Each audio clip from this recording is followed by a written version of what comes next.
Red Bull got a jump start in F1's development race back in Japan, and were quickly followed by McLaren, whose upgrades paid dividends in Miami, with a first race win for Lando Norris.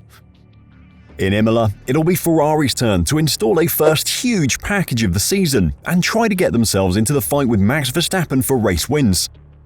Despite there being exceptional circumstances which changed the outcome of the races, Red Bull's 2 losses in the opening 6 races of this season matches a tally across the 23 races of last year.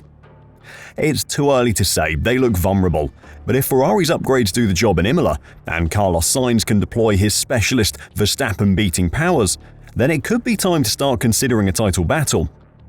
However, as the hype builds around the SF24 2.0 package that will be fitted in Imola, the Scudderia are staying cautious. Today, I'll check out the fears Ferrari have about their Imola upgrades, and why their battle with Red Bull might not be as easy as some fans think. As the development race this season has started to ramp up, the Formula 1 grid appears to be condensing. Prior to this season, Red Bull had insisted that the performance gap between teams would continue to close up, and at a much quicker rate. They did then completely innovate on their car design in a way no one expected, and Max finished the first race of the season 25 seconds ahead of the first non-Red Bull car. Since then though, things have started to look a little closer, and until Miami, Ferrari looked like the most likely to take a race win off Red Bull.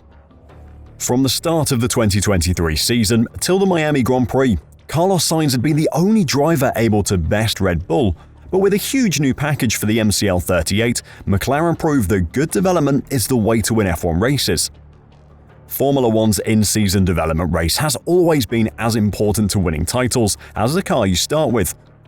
While McLaren weren't title challengers last year, they showed the impact that good packages can have, going from also-rans to podium challengers with one big package. On the other hand, Aston Martin proved how bad in-season development can completely ruin a season, going from Max's closest contender to battling for the pity points of 9th and 10th. Ferrari will be hoping for the McLaren effect from this upgrade package. Red Bull were the first to pull the trigger in F1's development race this year with a big new package in Japan. Red Bull had already raised eyebrows this year by having the inlets in the channel behind the cockpit, with the squad having copied the idea of the high gullies that Mercedes had utilized in recent years. But for the Japanese GP, an extra inlet appeared much further forward, just above the driver's shoulders. In the upgrade submission documents that teams must send to the FIA before each race weekend, Red Bull explained that this revised location was technically for the sidepod-mounted primary heat exchangers. As well as the sidepod inlets, Red Bull made revisions to the floor of the RB20 and reduced the size of its inlet and exit ducts for the front brakes. Even without those upgrades, Red Bull's RB20 had been the field-leading machine so far this season. However, in the 2 races they have lost, Australia and Miami, the victors Ferrari and McLaren appear to have genuine pace.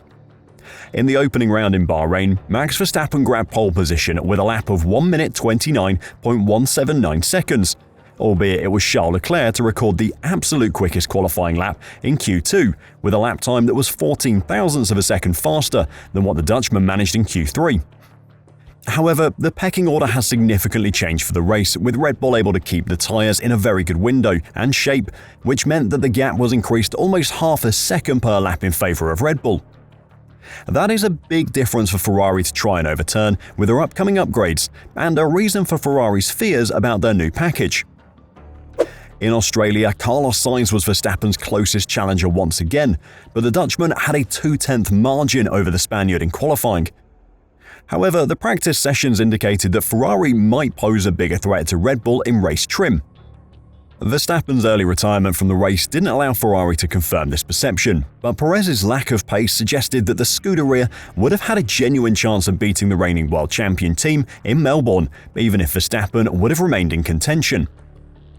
When it comes to race pace, only 5 of the opening 6 races can be taken into consideration, as Verstappen did not complete the Australian Grand Prix following his early retirement.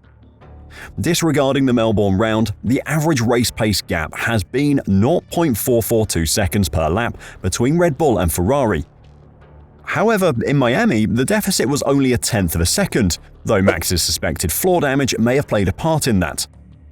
While Ferrari have been close to Red Bull in qualifying, their tyre management in the races has been poor, and that's been holding them back from really mounting a challenge against Red Bull.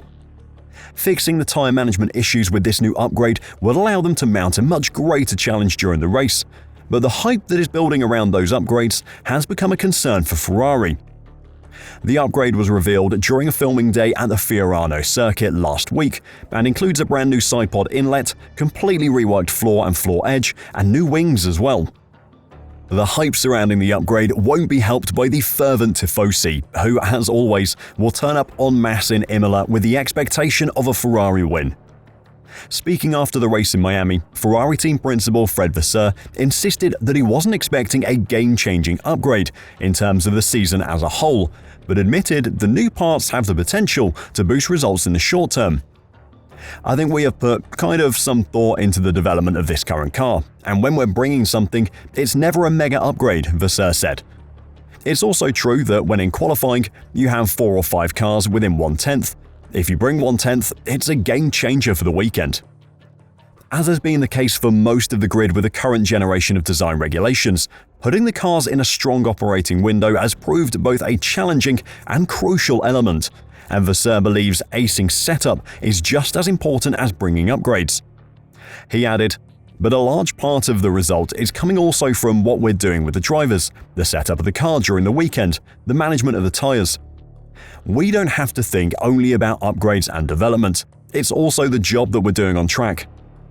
To add to the excitement of the Ferrari fans, the reports from the Fiorano testing day was that everything went perfectly to plan. All the data that the team collected matched perfectly with what they were expecting.